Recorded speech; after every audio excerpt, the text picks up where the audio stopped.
নমস্কার।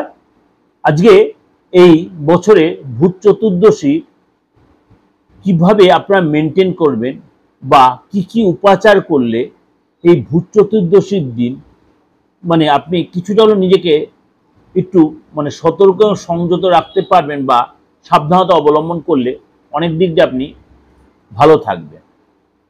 কারণ আমরা এই যে কালী পুজোর অমাবস্যা বা এই যে দীপাবলি বা এই চতুর্দশী, এই দিনটা আমাদের হিন্দু ধর্মাবলম্বীদের কাছে খুব গুরুত্বপূর্ণ দিন।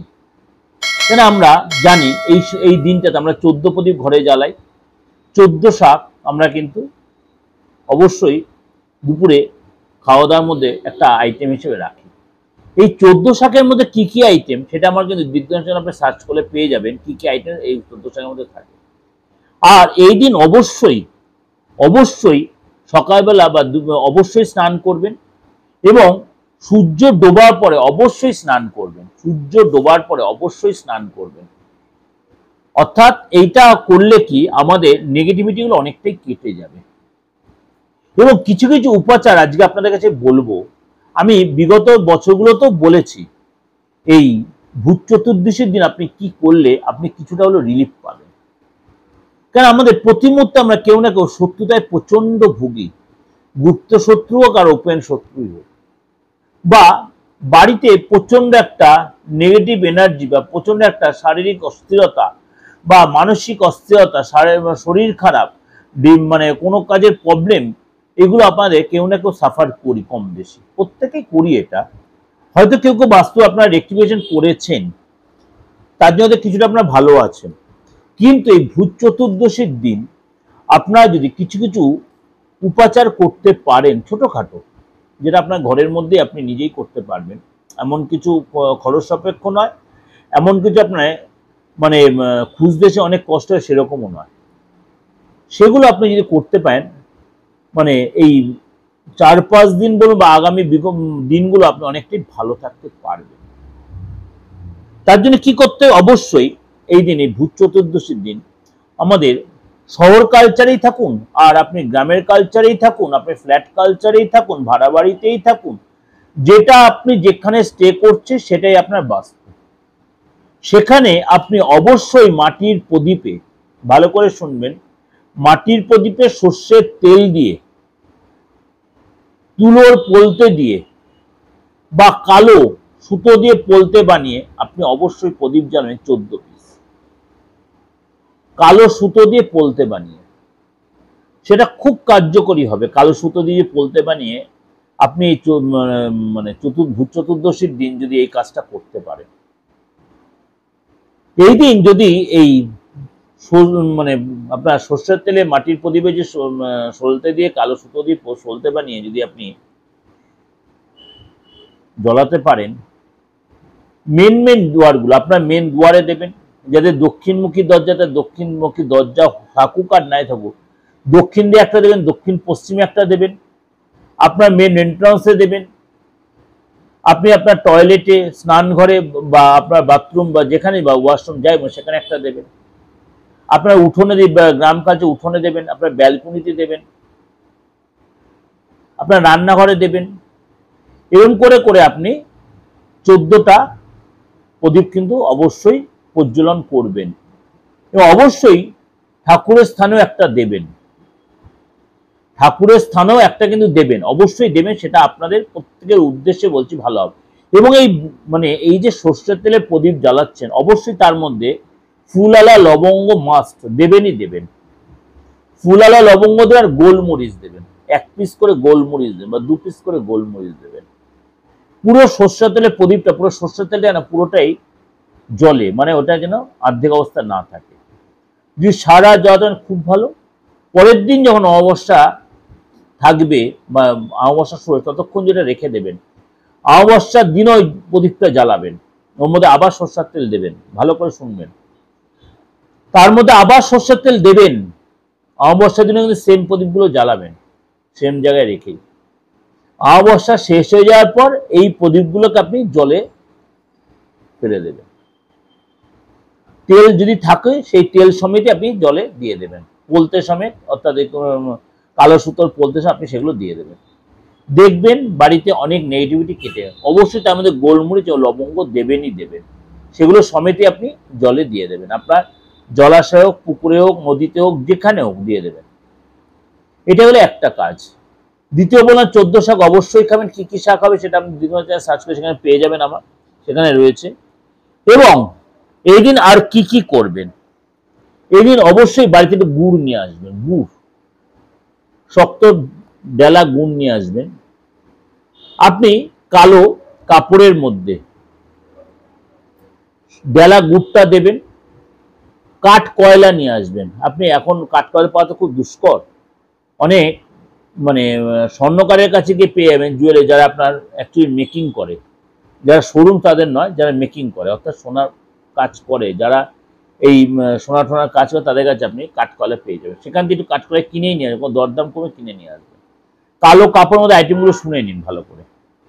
এইটা দেবেন, সন্ধব লবণ দেবেন, সৈন্ধব লবণ দেবেন এবং কালো সর্ষে বা কালো তিল দেবেন, দিয়ে কালো সুতো দিয়ে ভালো করে বাঁধবেন। এটাকে ভালো করে বাঁধবেন, বেঁধে আপনার বাড়ির দক্ষিণ পশ্চিম কোণে এটাকে পুঁতে দিন। এই ভূত চতুর্দশীর দিন করুন অথবা আপনি অমাবস্যার দিন করুন, এই ভূত চতুর্দশীর দিন করুন অথবা অমাবস্যার দিন করুন। আপনার বাড়ির যদি কোনো নেগেটিভিটি বা কোনো আপনার দেখুন ভূতের বা জিনের এরকম কোনো ভয় থাকে, আমি বলছি অনেকাংশই এটা কেটে যাবে। আরেকটা উপাচার করতে পারেন এই জিন ভূত তাড়ানোর জন্য। আপনার বাড়ির যতখানি আপনি নিয়ে অ্যাকোয়ার করে রয়েছেন, মনে করেন 4টে ঘর বা 2টো ঘর রয়েছে, 8টা কোণ হবে। এই প্রত্যেকটা কোণের উপরে উপরে বলছে, হ্যাঁ, মানে পূর্ব পশ্চিম উত্তর দিন কোণগুলোতে, প্রত্যেকটা ঘরে আপনি উপরগুলোতে পুরনো পেরেক, যে পেরেক আপনার মনে করুন কোনো জায়গায় ওই প্রমোটিং এর কাজ বা মিস্ত্রির কাজ হয়েছে, ডেভেলপিং এর কাজ, সেখানে মিস্ত্রিরা যে ঢালাই খুলে ফেলে সেই পেরেক আগে থেকে তুলে রাখবেন। অমাবস্যার দিন আনবেন না, কিন্তু পেরেক তুলে আগে থেকে তুলে রাখবেন, বা চতুর্দশীর দিন আনবেন না, তুলে রাখবেন। বা আপনার বাড়িতে পুরনো পেরেকটা খুব ভালো হয়। ওই পেরেক আপনার যতগুলো ঘর আছে প্রত্যেকটা ঘরের 4টে কোণে, উপরে 4টে কোণ করে প্রত্যেকটা ঘরে পুঁতে দিন, অল্প অল্প করে পুঁতে রেখে দিন। আপনি মানে মোটা বা ভারী কোনো ইয়ে দিয়ে ওটা পুঁতে দিন, দেখবেন আপনি বাড়িতে পজিটিভ ভাইব্রেশন কাজ করবে, নেগেটিভ ভাইব্রেশন সমস্ত কেটে যাবে। সেটা আপনি বাথরুমেও করতে পারেন, আপনার টয়লেটেও করতে পারেন। অবশ্যই এই দিন, এই চতুর্দশী দিন টয়লেটটা অবশ্যই পরিষ্কার পরিচ্ছন্ন রাখবেন। এখানে অবশ্যই সন্ধ্যা লবণ দিয়ে আপনি ওয়াশ করবেন। এই দিন অবশ্যই টয়লেটে একটা আপনি প্রদীপ জ্বালাবেন, সারাক্ষণ টয়লেটে আলোটা জ্বালিয়ে রেখে দেবেন। সারা বাড়িতে আলো জ্বালিয়ে কোনো অন্ধকার রাখবেন না। চতুর্দশীর দিনও নয়, ধনতেরাসের দিনও নয়, কালী পুজোর দিনও নয়, অর্থাৎ অমাবস্যার দিনও নয়। এটা বাড়িতে কোনো নেগেটিভ এনার্জি আসবে না। কারণ অনেকেই দেওয়ালির দিন বা দীপাবলির দিন অনেকের বাড়িতে কালী লক্ষ্মী পুজো হয়, কিন্তু অর্থাৎ অলক্ষ্মী বিদায়ের পুজো। সুতরাং এই দিন কিন্তু আপনি এগুলো করলে আপনার বাড়ির নেগেটিভিটি অনেকটা কেটে যাবে। এদিন আপনি অবশ্যই নিজের ঘরটা, আপনি যে কালচার, আপনি ফ্ল্যাট কালচার থাকুন, বাড়িতে থাকুন, যেখানে থাকুন, অবশ্যই নিজের ঘরটা জলে, ঘর পোছার জলে অবশ্যই নুন, আর নুনটাই সুন্দর লবণ হয় বা সামুদ্রিক সল্ট হয়, খুব ভালো হয়।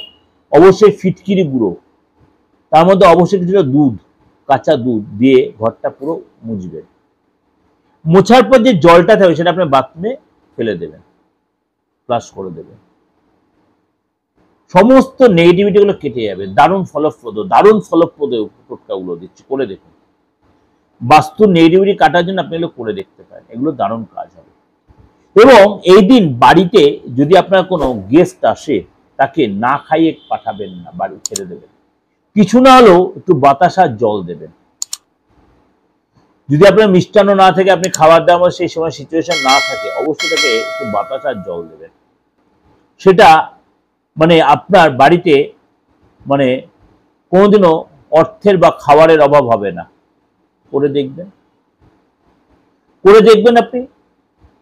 আর কোনো যদি এই দিন ভিক্ষুক আসে, তাকেও কিন্তু না খাইয়ে বা না পয়সা দিয়ে না ভিক্ষা দিয়ে ছেড়ে দেবেন। আপনার সামর্থ্যে যেটা করে সেটাই করবেন। অবশ্যই এই চতুর্দশীর দিন, এই কালী পুজোর দিন অবশ্যই কি করবেন, অবশ্যই প্রত্যেকটা বাড়ি প্রত্যেকটা মেম্বার যদি পারেন সাধ্যে কুলায় বা যারা কনিক রোগে ভুগছেন অবশ্যই সন্ধ্যের পরে স্নান করবেন। দিনের বেলা তো স্নান করবেনই করবেন, দিনের বেলা স্নান করবেন, এই কাজগুলো করার আগে স্নান করেই করবেন। এই দিন অবশ্যই নিরামিষ আহার করবেন। এই ভূত চতুর্দশীর দিন এবং দীপাবলির দিন এবং কালী পুজোর দিন অবশ্যই নিরামিষ আহার করাটা বাঞ্ছনীয়। এবং যদি পারেন ফলাহার করবেন, অন্নভোগ মানে ভাত না খাওয়াটা বেটার হবে, চাল না খাওয়াটা বেটার হবে। আমিষ তো খাবার উচিতই না। তাহলে আপনার নেগেটিভিটি অনেকটা কেটে যাবে, দেখবেন আপনাদের পজিটিভ ভাইব্রেশন কাজ করবে, আপনার মধ্যে পজিটিভ ভাইব্রেশন কাজ করবে। অবশ্যই আপনি এই দিন, আমি এরপরেও বলে দেব, একটা আপনার যে ধুনো দেন বাড়িতে, অর্থাৎ ধুনো দানি যেখানে অবশ্যই কিছুটা নারকেলের ছোবড়া নেবেন, কর্পূর নেবেন, লং নেবেন অর্থাৎ লবঙ্গ নেবেন, এলাচ নেবেন, দারুচিনি নেবেন, দারুচিনি ভালো করে শুনবেন, দারুচিনি এবং গোলমরিচ নেবেন, গুগ্গুল নেবেন, তেজপাতা নেবেন, কালো সর্ষে নেবেন, তার সাথে অবশ্যই একটু শুকনো লঙ্কা নেবেন এবং হলুদ নেবেন। এগুলো সবকটা একসাথে মিশিয়ে অবশ্যই এই দিন ধুনো দিন সারা বাড়িতে, টয়লেটটা বাদ দিয়ে সারা বাড়িতে আপনি এটা দিয়ে ধুনো দিন, দিয়ে দেখুন এবং তারপরে দেওয়ার পর এটা বাড়িতে একটা কোণে রেখে দিন। হয়ে যাওয়ার পর কোনো গাছের গোড়ায় পুরো ছাইটা ফেলে দেবেন। এই দিন শুরু করলে এটা মাঝে মাঝে আপনারা করতে পারেন, দেখবেন আপনি সব দিক দিয়ে অনেকটাই সুরাহা পাবেন। এগুলো মোটামুটি আপনি অমাবস্যার দিন, এগুলো মোটামুটি আপনি অমাবস্যার দিনও করতে পারেন, আবার আপনি ভূত চতুর্দশীর দিনও করতে পারেন। বাড়ির সমস্ত নেগেটিভগুলো কেটে যাবে। এই যে উপাচারগুলো, এই বাস্তু রেক্টিফিকেশনের জন্য উপাচারগুলো দিলাম। পরের প্রোগ্রামে আমি আরো কিছু উপাচার দিচ্ছি, আপনারা অবশ্যই এগুলো ফলো করুন, জানতে পারবেন। এবং অবশ্যই বাস্তুটা আপনার যেখানে আপনি ভাড়া বাড়িতে থাকুন, আপনি ফ্ল্যাট কালচারে থাকুন, আপনি কারোর বাড়িতে এমনি পিজি হিসেবে রয়েছে, সেখানে আপনি নিজের ঘরটা করতেই পারেন। করে দেখবেন আপনার যে ভয় ভাব বা আপনার একটা বাধার সময়, সেগুলো আপনি অনেকটাই কাটিয়ে উঠতে পারবেন। ভালো থাকবেন। অবশ্যই আলোর উৎসব আলোর উৎসব দীপাবলি অবশ্যই ভালো করে উদযাপন করুন এবং আপনি এমনভাবে উদযাপন করবেন যেটা আপনার আনন্দ অন্যের ক্ষতির কারণ নয়, অন্যের নিরানন্দ না হয়। আপনার আনন্দে অন্যকে সামিল নাই করতে পারেন, কিন্তু অন্যকে চাপে রেখে বা অন্য কারোর ক্ষতি করে নিজের আনন্দ করতে যাবেন। ভালো থাকবেন, নমস্কার।